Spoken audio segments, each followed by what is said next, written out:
Eldridge was once a peaceful village. It nestled beside a river, surrounded by green hills. People there lived simple lives. They farmed the land and raised families. Then, the curse came. It fell upon Eldridge like a shroud. One day, the villagers vanished. Their homes stood empty. Their belongings remained untouched. Only silence filled the air. Eldridge became a ghost town. People whispered tales of a vengeful spirit. They said it guarded the village, punishing those who dared to enter. No one dared to go near Eldridge. The village became a forgotten memory. It lay shrouded in silence and shadows. The curse lingered for years. The village remained empty. Its houses crumbled. Nature began to reclaim the land. Trees grew through broken windows. Vines crept up walls. The once vibrant village became a haunting reminder of the curse's power. It stood as a warning to all who dared to defy the spirits. The story of Eldridge became a local legend. People told it to warn children. They spoke of the dangers of greed and disrespect. The village stood as a testament to the power of the unknown. It served as a chilling reminder that some places are best left undisturbed. Old Thomas lived on the outskirts of the village. He remembered a time before the curse. He had been just a boy when it happened. His family had fled in the night, leaving everything behind. Thomas never forgot Eldridge. He carried the memory of the village in his heart. He also carried the weight of its tragic history. Thomas lived a solitary life. He spent his days tending to his garden. Sometimes, he would look towards the abandoned village. He would remember the laughter of children playing. He could almost hear the bustle of the marketplace. Thomas held on to these memories. They were all he had left of his old life. One day, a young woman arrived. She had heard the stories of Eldridge. Her name was Sarah, and she was an explorer. She traveled the world, seeking out forgotten places. Sarah was drawn to Eldridge. She felt a pull towards the village and its mysteries. She wanted to uncover its secrets. I warned her away. I told her the village was cursed. I said it was too dangerous. But Sarah was not afraid. She was determined to learn the truth about Eldridge. She believed she could help. She wanted to break the curse. She wanted to see the village restored to its former glory.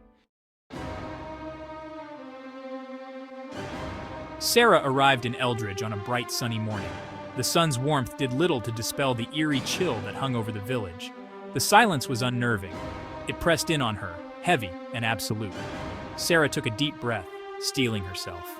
She stepped into the village, ready to face whatever she might find.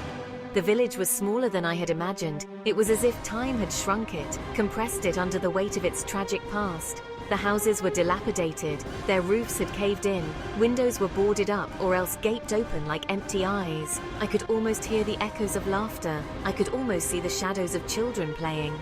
Sarah walked through the village. She felt a strange mix of sadness and awe. Sadness for the people who had lived here, and awe at the sheer, palpable sense of history that clung to the air. Every stone, every broken window, seemed to whisper a story. I reached the village square. It was a wide open space.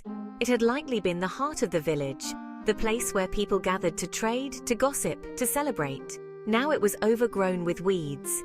Crumbling stone marked the outlines of what might have been a fountain. I could almost hear the splashing of water. I could almost see the villagers, their faces lit by the moonlight. As Sarah explored, she felt a presence following her. It was not a menacing presence, but a watchful one. It felt ancient, tied to the very fabric of the village.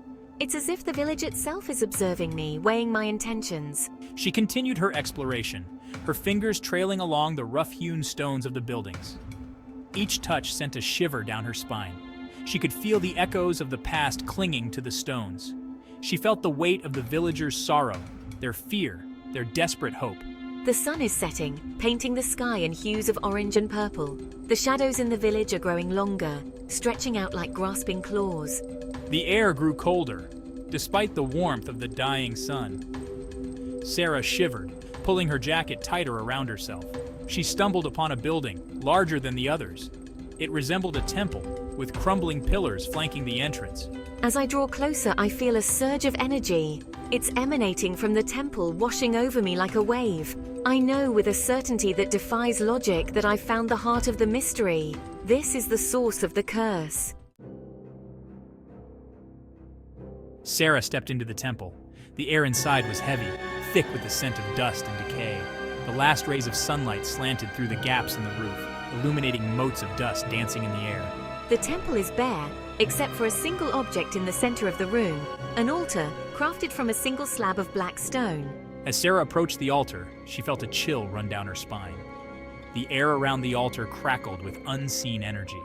The faded markings on the surface of the stone seemed to writhe like snakes disturbed in their sleep. My fingers are hovering just above the cold surface of the stone. As she touched the altar, a jolt of energy surged through her. Images flashed before her eyes. Villagers, their faces contorted in fear. A dark, swirling mist. A figure wreathed in shadows. The images were gone as quickly as they had come, leaving Sarah reeling.